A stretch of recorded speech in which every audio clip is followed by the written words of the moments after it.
welcome to the show, Ishmael Beah.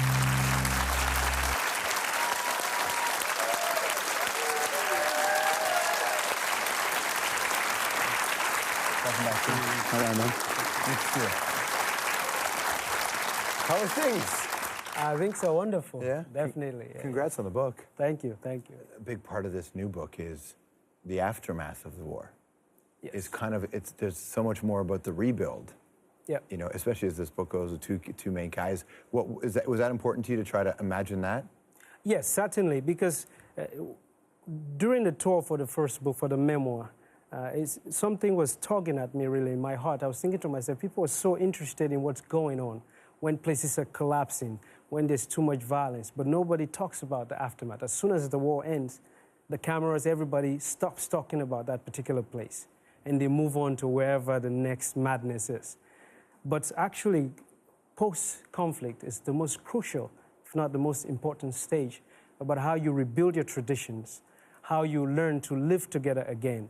And even the simple fact of going home and cleaning the bodies that have been destroyed and left, these things are very difficult. Oftentimes, those stories aren't told from the perspective of you, who at the same time were a soldier, but also a victim, and as a child soldier. So you're in that really unique headspace that you know that there are people who are afraid of you in that story. Exactly.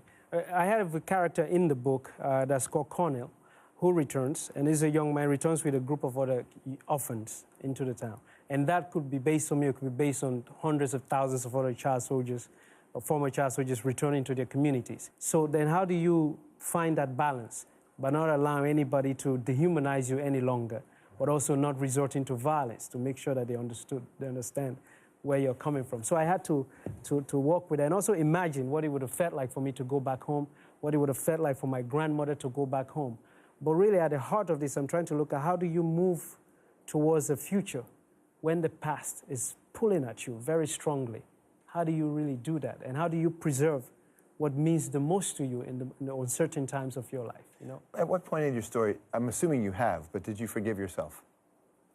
Well, at some point you have to, you know, because there are certain things that will always linger in you. Just as when you come from the experience, you can never completely forget. And there are certain things that you've learned to function a certain way that will remain with you, how you pay attention to situations. But you have to forgive yourself in order to learn to move on. Because otherwise, if you don't, you would, the burden of the memories and everything will literally kill you. Yeah. It's too much. So you have to learn to build newer memories, to move forward, and to appreciate the simple moments of just waking up every day without having to run for your life. You know, last time you were here, you had this memoir, and we were talking about this really difficult point in your life, obviously, and the story that led to you finding a new life. But what's it like to kind of have these conversations, and it's fiction now, it's sort of still real, based on real events, but it's a novel. Like, what's that been like, having a completely different reality?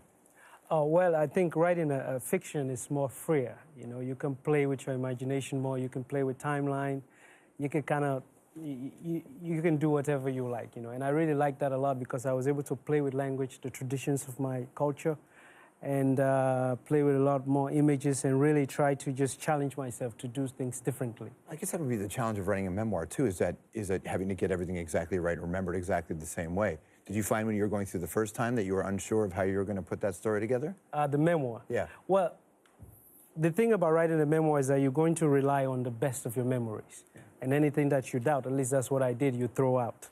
And the people that you're writing about, those that are alive, you check with them to see what it is. But when it comes down to it, it's your point of view. You know, and I think the difficulty in the West is that people want the singular truth about everything. And I come from a tradition where there are no singular truths, because if you and I have this conversation, I go and speak about it, you speak about it, our rendering of it will be very different. Right. But they are all the truths of how we experience today. Right. So when you're writing a memoir, you have to be careful how you do that. I was writing it solely from my point of view, not from anybody else's point of view. Well, how did you react to, personally, when you started to face criticism about the memoir that you wrote? How did that feel? Well, in the beginning, I started to laugh at some point, but it just became ridiculous, you know? Because, for example, when you're a journalist, you insert yourself in a situation. You have your camera and your paper, you can record events. When you experience something, you don't know whether you're going to survive it, you run from it, and later on, if you choose to write about it, you don't have a proof. So people ask you, can you tell us you are, all right, if you want, we can recreate the war again. I can show you where I was. You may not like it. But, so it was kind of difficult. What people were asking for was ridiculous. And the way they were asking for it, you realize that these are people who have never experienced war. Because if you have, you would not ask the questions you were asking.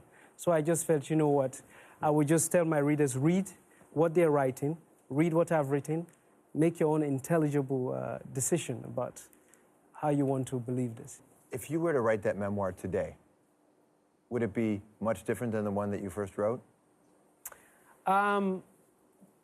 Probably. It would be a bit different because... would you include more things, not include more things? I'm not sure what I would do necessarily, but I think writing this book, this novel, I saw that I had developed certain maturity with language and how I wanted to render certain things, even though this is a novel. That, I was no longer that kid in the 20s that I'd had time to think about certain things, and I feel, hopefully, my brain cells got a bit stronger in certain ways, So I think I would write it differently in that way and try to perhaps incorporate certain things that are happening more in my country today.